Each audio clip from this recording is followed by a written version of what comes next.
these two cases. Both are animal torture cases.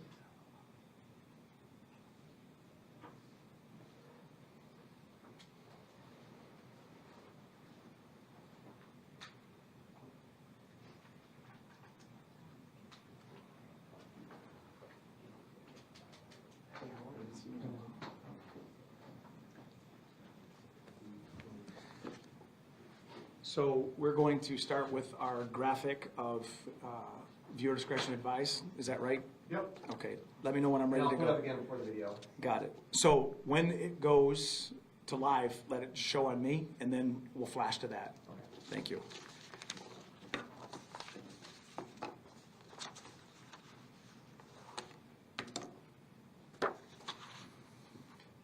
Good? Yeah, we're up. We're set.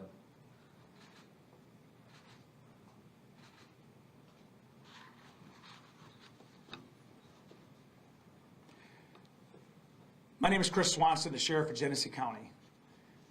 I'm bringing you some very heavy content in a very disturbing video where viewer discretion is advised.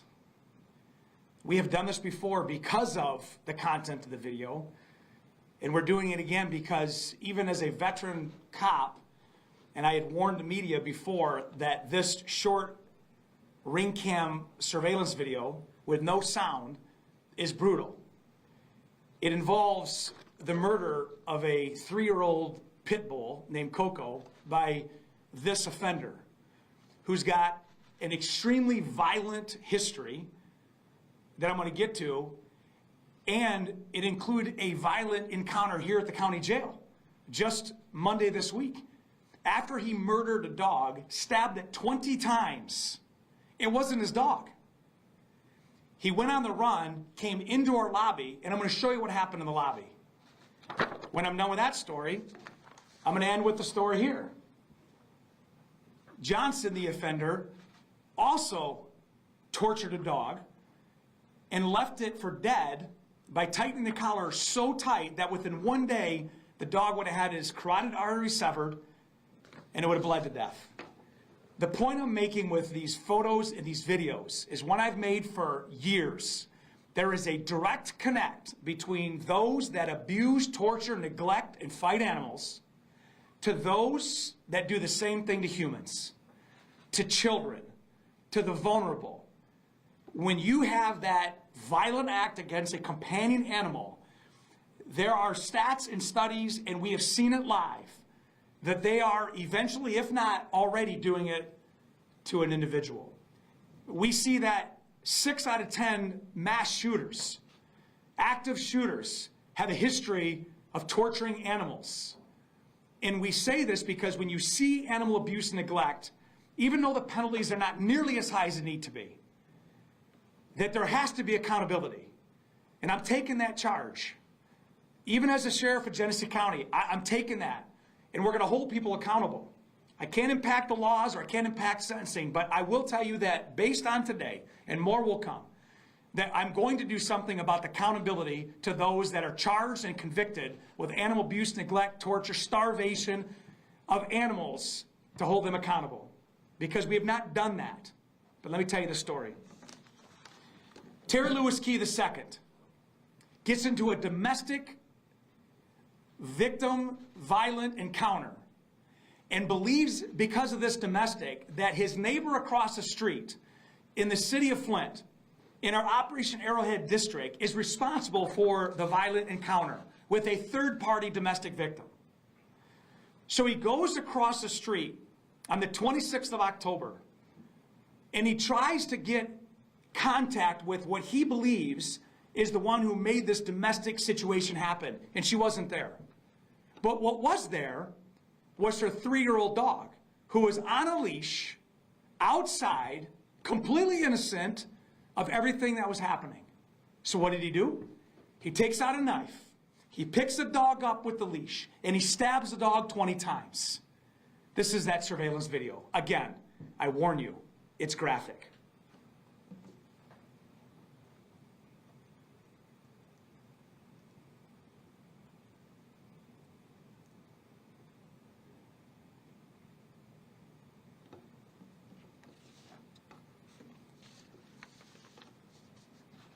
I'm sorry you have to see this.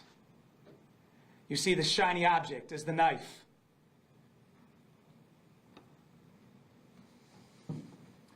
This dog had nothing to do with the conflict. This dog wasn't a problem. It didn't bite anybody.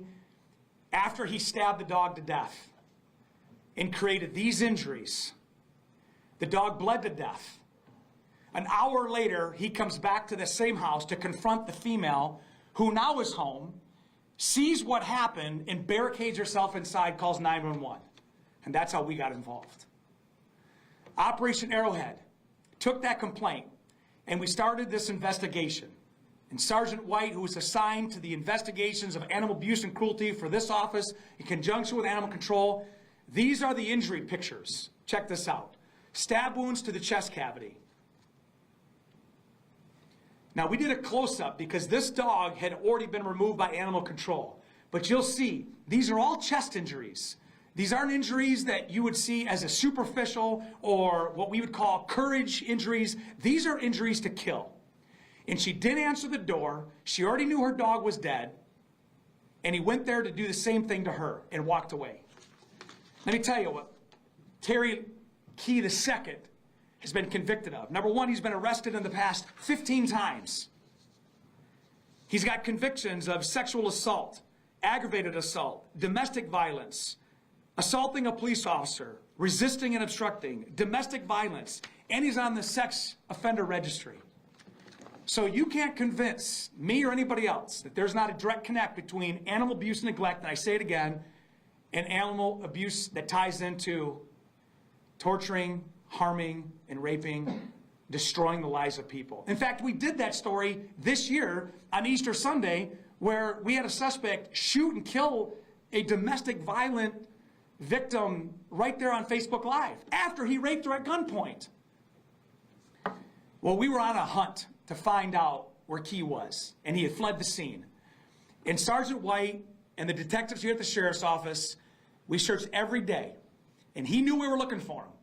So on Halloween, October 31st, we have a deputy, Todd Summers, from the jail, not a police officer, working the jail, comes to the lobby to go get a Coke from the vending machine.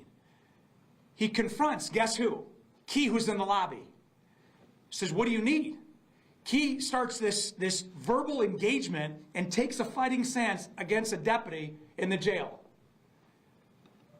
He comes to the Genesee County jail lobby after murdering a dog, after getting involved in a domestic, after having a extremely violent past, and we have another encounter with the officers. A code green was called. That fight went to the ground. He was taken into custody. When he was in the interview room, he wigged out again. He threw chairs everywhere. He was charged with first-degree animal abuse torture, which is a 4-year felony, resisting and obstructing an officer, and malicious destruction of a property. He's in jail as we speak. Again, I show you that video to send a message home that we just don't do these cases one after another and just close that chapter. We have reached our limit, and mark my words, not only are we going to do our investigations, but we're doing something about it. Durante Quantrell Johnson, 32-year-old male.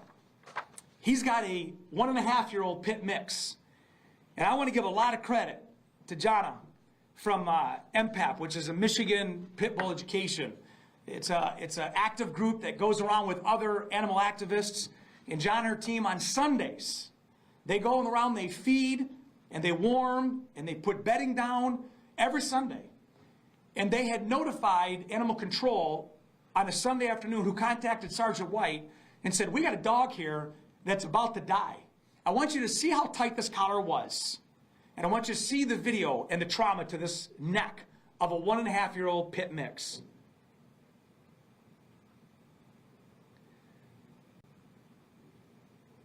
It's cut right into the skin. Deep tissue lacerations on a chain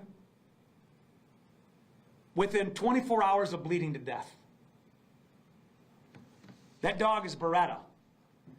And if it wasn't for the tenacity of these groups that go and they are animal rights vigilantes for animals, they protect those that can't protect themselves. To everybody out there, not only in the county, but in the state and the country, that rise to the level to go out and take care of other people's animals on a Sunday afternoon, I give you great credit, and I join with you.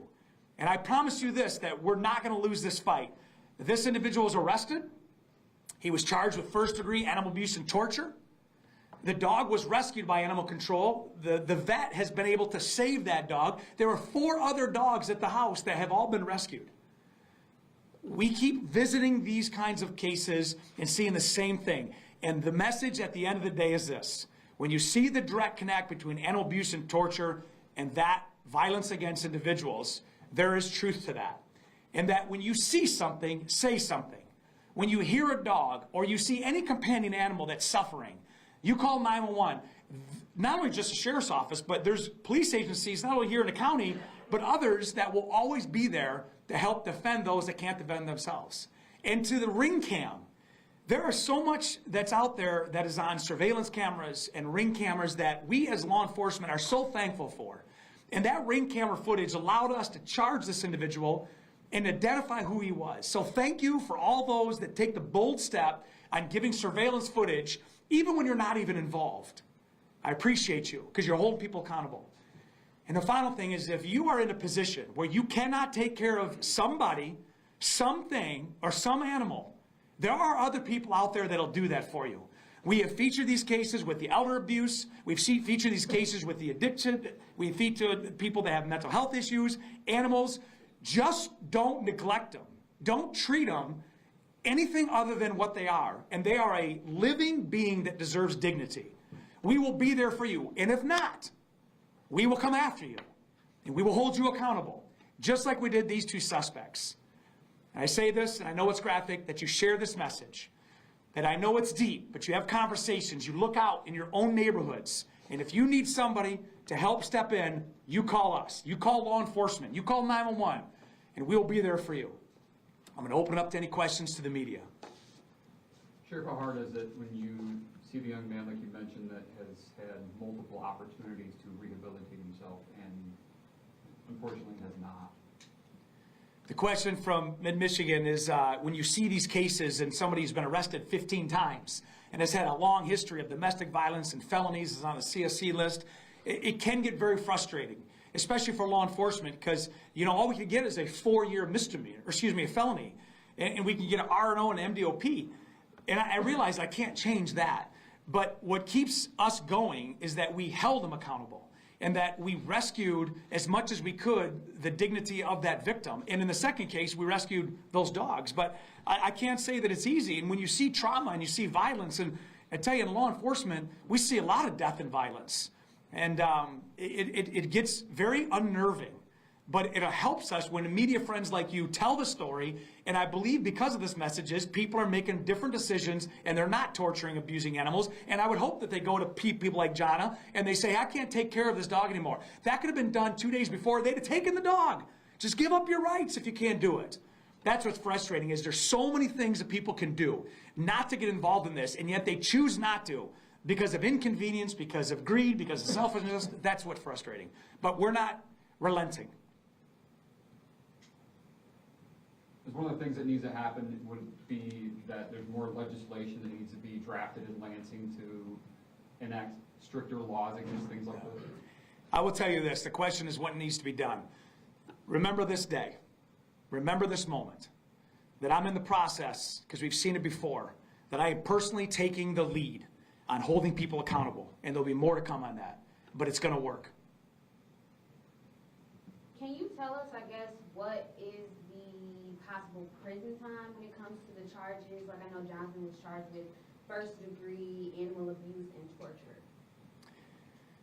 So the process is laborious. You have the charging, you have the process of the courts, but in the end, there's going to be a conviction. And I know this. I mean, Prosecutor Layton is just as much lockstep with me as anybody else, but you can't go higher than a 4-year. Because this guy was charged with not only a 4th degree, but also a 4th degree habitual offender, because he's got so many convictions. So he probably is going to prison because of his criminal history. And I'm thankful for that. But there's other people that don't go to prison. We're in a trial right now in Judge Bell's courtroom.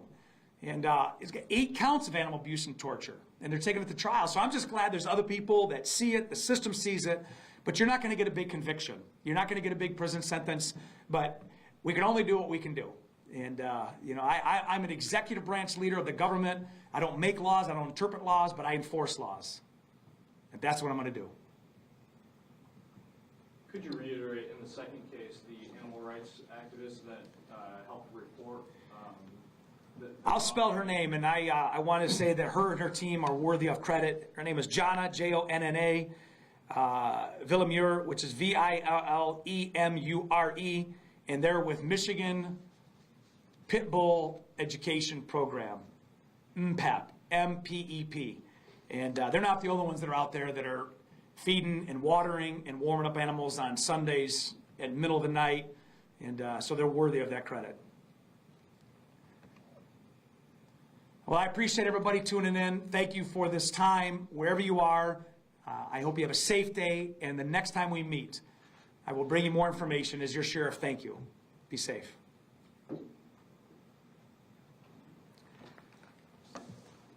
We're off on ours.